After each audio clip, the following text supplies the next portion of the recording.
सौतेली बहनें। रंगापुर नाम के गांव में शालिनी नाम की एक औरत रहा करती थी। उसे दो बेटियां थी। एक का नाम था शिवानी और दूसरी का सुहानी। शिवानी जब छोटी थी तब उसकी माँ गुजर गई थी, जिसके कारण उसके पिता रघु ने दूसरी शादी कर ली। मगर उनका भी कुछ सालों में बीमारी की वजह से देहांत हो गया और इसी वजह से शिवानी के मन में उसकी माँ और बहन के प्रति प्रेम उत्पन्न नहीं हो पाया। शिवानी और सुहानी में हमेशा झगड़ा हुआ करता था। दोनों भी बहनें एक दूसरे से कभी प्यार से बात नहीं करती थी। शालिनी ये सब देख बड़ी चिंता में रहा करती थी। ऐसे ही एक दिन, शिवानी सुहानी, चलो आ जाओ, खाना खा लो। हाँ माँ, आई। हाँ माँ, मैं भी आई। ऐसा कहकर दोनों बेटियां वहां आ जाती है और देखती है तो उनकी माँ ने उन दोनों के लिए गाजर का हलवा बनाया था। वो देख सुहानी और शिवानी बहुत खुश हो जाती है। माँ, तुमने ये हलवा मेरे लिए बनाया है? मुझे बहुत पसंद है। मुझे पता है कि मेरी दोनों बेटियों को हलवा कितना पसंद है, इसीलिए तो मैंने तुम दोनों के लिए हलवा बनाया है। और मेरे लिए माँ? अरे हाँ बेटी, मैंने तुम्हारे लिए भी बनाया है। चलो अब जल्दी से खा लो, तुम दोनों को कॉलेज भी तो जाना है ना। जी माँ, मैं ये कटोरी ले लूँ? मुझे जल्दी पहुँचना है कॉलेज में। हाँ ले लो। और सुहानी, तुम ये वाली कटोरी ले लो। जी माँ।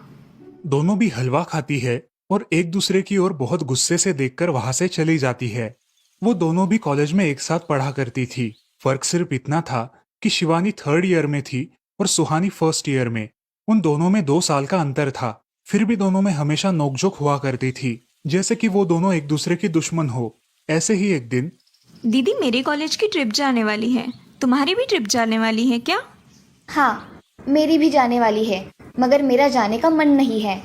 क्यों दीदी? क्योंकि वहाँ पे तुम हो। मुझे भी कोई शौक नहीं है तुम्हारे साथ आने का। मैंने ऐसे ही पूछ लिया। मैं जा रही हूँ। शिवानी और सुहानी एक दूसरे की ओर मुंह फेरकर वहां से चली जाती है। अगले दिन दोनों भी कॉलेज में जाती है।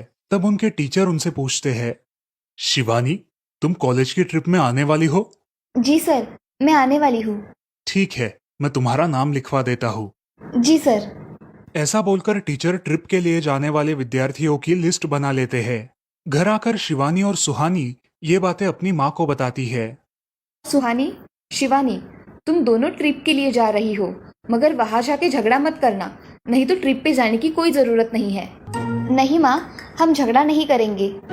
हाँ माँ, हम झगड़ा नहीं करेंगे। तो फिर ठीक है, तुम दोनों जाओ। ये लो ट्रिप के लिए पैसे, और बाकी के ये तुम्हारे पास ही रखना। माँ, हम कल जाएंगे और 2 दिन के बाद वापस आएंगे। ठीक है, चलो अब सो जाते हैं, कल तुम दोनों को निकलना है। अब वो सब खाना खाकर सो जाती है। अगले ही दिन सुबह उठकर वो दोनों भी अपने अपने बस में बैठकर ट्रिप के लिए निकल जाती है और इधर शालिनी अपने काम में व्यस्त हो जाती है। ऐसे ही कुछ देर बाद शालिनी को शिवानी का फोन आता है। माँ, हम दोनों यहाँ ट्रिप की जगह पहुँच गए हैं।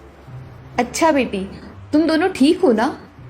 हाँ माँ, मैं रखती हूँ, हमें यहाँ अलग अलग स्पॉट देखने जाना है। ठीक है, और जब वक्त मिले तब फ़ोन कर देना। हाँ माँ, अपना और सुहानी का ख्याल रखना। हाँ माँ। फोन रखने के बाद शिवानी और उसके क्लास के सारे दोस्त वहाँ की एक जगह देखने जाते हैं।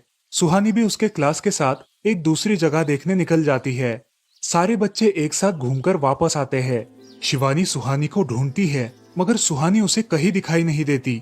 इसीलिए शिवानी को बड़ी चिंता होने लगती है। अरे, ये सुहानी कहाँ रह गई? इसका तो कुछ भी पता नहीं, कहाँ ढूंढूं इसे? तभी शिवानी को सुहानी दिखाई देती है और उसके जान में जान आ जाती है। सुहानी, कहाँ गई थी तुम? मुझे कितनी चिंता लग गई थी तुम्हारी।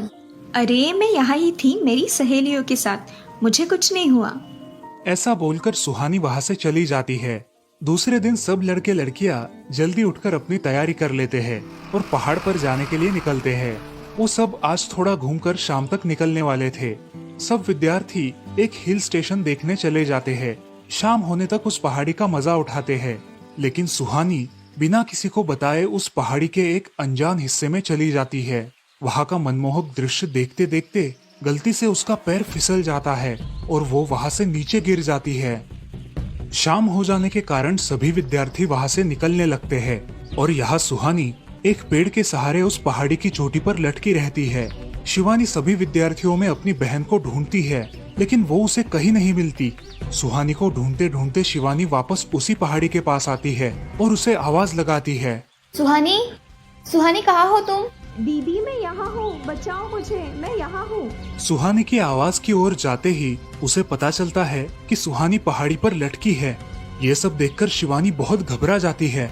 शिवानी अपनी पूरी ताकत लगाकर उसे ऊपर खींच लेती है। तुम यहाँ क्यों आई थी? अगर तुम्हें कुछ हो जाता तो मैं क्या करती? माँ को क्या जवाब देती? दीदी मेरा पैर फिसल कर मैं वहाँ गिर गई। मैंने बहुत आवाज दी मगर मेरी आवाज किसी ने नहीं सुनी। तुम ढूंढती हुई आई और मुझे बचा लिया। तुम दुनिया की बेस्ट दीदी हो। हाँ सुहानी, चलो अब घर जाने के लिए देर हो जाएगी, बस निकल जाएगी। सुहानी को ऊपर खींचते वक्त शिवानी के हाथ पर बहुत सारे जख्म हो गए थे, इसीलिए सुहानी अपनी ओढ़नी फाड़कर उसके हाथ पे बांध देती है और अब वो दोनों बस के पास चले जाते हैं। क्या हुआ है शिवानी, हाथ से खून बह रहा है तुम्हारे? कुछ नहीं सर, मैं वहाँ पे गिर गई थी, अब मैं ठीक हूँ। टीचर और सारे छात्र गाड़ी में बैठकर घर जाने के लिए निकलते हैं। घर आने के बाद शिवानी सारी हकीकत अपनी माँ को बताती है और वो सब सुनकर माँ दोनों को गले लगाकर रोने लगती है।